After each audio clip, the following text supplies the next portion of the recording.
All right, traders, it is the morning of 13 May 2017. My name is Jameson. Welcome to Behringer Trading. We're going to start off looking at a 60-minute vertical bar chart. And what we have here is, and I covered this over the last month, but prices became a little overbought relative to the bullish ascending channel that was here. And while doing so, we had the emergence of supply, which kind of defines a key level of interest here at about 238, maybe 35 or 45. And with this bearish session here, we actually had the introduction of supply, and that kind of helps define the importance of this level here. So we're kind of working off these overbought conditions through lateral trade, through this lateral trading that's present. But you can appreciate, that there hasn't been a lot of supply, or sellers have not been able to overcome demand. And at that point, we saw prices kind of rally away, test higher, but there's not a lot of buyers. So it looks like we're in the process of confirming a prior level resistance as support.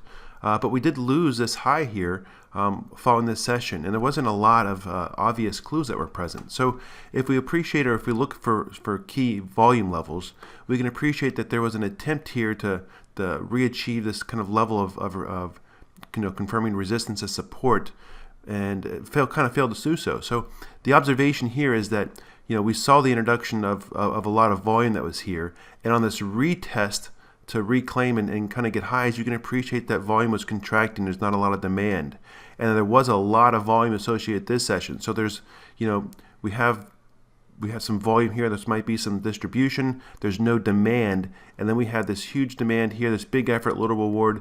Well, that apparently was some distribution. So we have some supply there, but I think the key observation is this was a very bearish pullback here, and it occurred on lower volume. So we're testing this key area of interest here. You can appreciate on this session we had a lot of volume. On this next retest that's here, there was less volume. So this large vertical bar actually was on closing here. So there was some distribution at the end of the day closing there. But on the morning of the following session, you can appreciate there's not a lot of supply. It would make perfect sense to actually retest this level here just to confirm there's not a lot of sellers and that the market remains in strong hands. And I think we still kind of continue into those price objectives that I'll discuss here in a moment. This next chart is a daily chart of SPY, and we can appreciate that we have two channels. The first of which is channel AA. This is a gross, bullish ascending channel that's here, and you can appreciate that prices trade into the upper trend line that we're here, not quite creating over, bought conditions. But we can't continue along this angle of advance without assuming risk. So we start to trade laterally within that range. Ideally, we'd pick up along the lower trend line here, but that would be bearish because it requires a significant pullback. But in the context of the bullish ascending channel, we have another lower kind of Meyer bullish trend line, which we're approaching here. So the bullish ascending channel defined by the trend line BB, we can appreciate that we're finding support along the lower trend line, and we now have we've traded laterally long enough that the next few sessions, probably by the end of this week, we'll be trading into this lower trend line. I would anticipate that we'd find some participation, and that would potentially break prices out to new highs. If not, I think there's some downside risk as I speculate we trade down into the lower trend line of the bullish ascending channel defined by AA. This is a weekly chart, and the weekly chart allows me to kind of show that I was able to measure some objectives. So the price target that we have achieved was the price target of 228 by measuring the consolidation that's present through 2015. But if we measure the consolidation, this lateral trading that we've had for the last 2 years, so since 2014, this gives us a price objective of 256. So I certainly am biased that we're going to continue higher. The most immediate price objectives that I have are 242, 246, and then 256, and then believe it or not, I even have one as high as 290.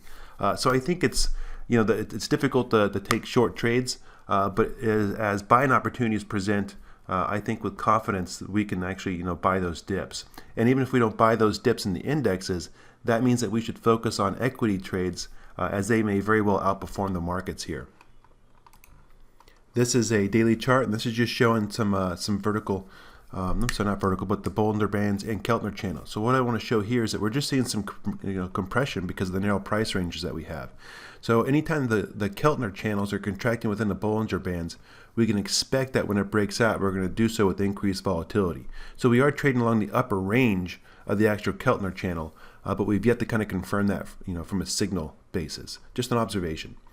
The next here is that, what do we have as kind of a poor man's tool to measure buying and selling pressure. So we can appreciate that, relative to this, ascending channel here, that we're actually, approaching kind of oversold territory.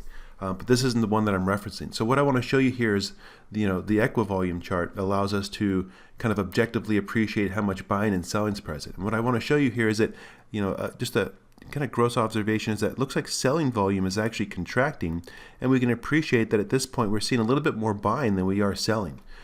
So although we're trading sideways here, the bias would be that we're actually seeing some bullish accumulation or reabsorption, and that helps us define a level of support that's present in the zone, and likely areas that dips can be bought to support a bullish thesis, into those upper price objectives, 242, 246, 256, and got even 290. This chart here is just a weekly chart, and this shows that we broke out of this nice bullish flag that's present. My observation is that we haven't actually confirmed it. So, I don't want any downside, but it'd actually be healthy to see a pullback, to 235, 236s, and confirm this prior resistance actually support, so we can support that bulls remain in control and the market's in strong hands and achieve those other objectives. What I found interesting here is this is the commitment of trades. I didn't think that the S&P, the Dow, IWM or QQ&Q were very helpful, but I thought this was an interesting observation. So for the commitment of trades report, I can appreciate that we have dealers here. So speculators are starting to be a little bullish. I think that's kind of associated with the retail traders.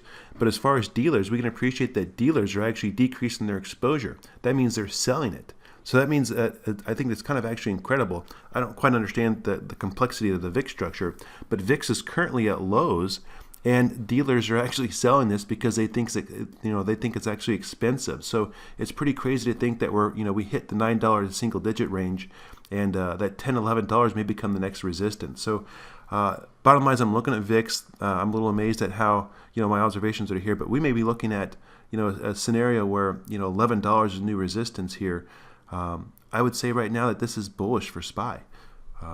Let's look at something else that's here. So this is the Weiss wave. You're going to see me transition from the Weiss wave to Mike's inbox wave, but this, for simplicity, is very useful. So we can appreciate here that we had the introduction of supply, we kind of rallied up, and now we're just kind of testing and seeing how much selling effort. So the numbers that are here kind of help quantify the amount of selling pressure on each of these down waves. You can appreciate that and this is, I think, in 10,000ths, but for purposes here, let's just appreciate these numbers. So we had 405 on this down wave, 152 on this down wave, and then 110. So this shows that there's less and less selling effort, which then resulted in prices breaking higher. So you can appreciate that 212, 69, 68, 93, these are the buying efforts. So not only do we have contraction of the selling, when we actually broke through this level of resistance, we did so with a very good bullish buying effort. And then as prices pull back, we pull back on 64. So you can appreciate that it looks like it's in strong hands, and there's not a lot of selling that's present. So now as we broke out through this level of high, it's taken a larger effort because we're seeing some shorting, we're seeing some liquidation. This is the complexity of bullish absorption versus distribution. But I think that we're trading into this lower trend line that's here. There has not been a lot of supply. So I think that it's difficult to take positions, but if a dip were to present, this would be something that would be bought and trade into these upper price objectives. So the observation again remains that it looks like supply is contracting, demand is expanding, and this is a bullish observation. All right, thanks traders.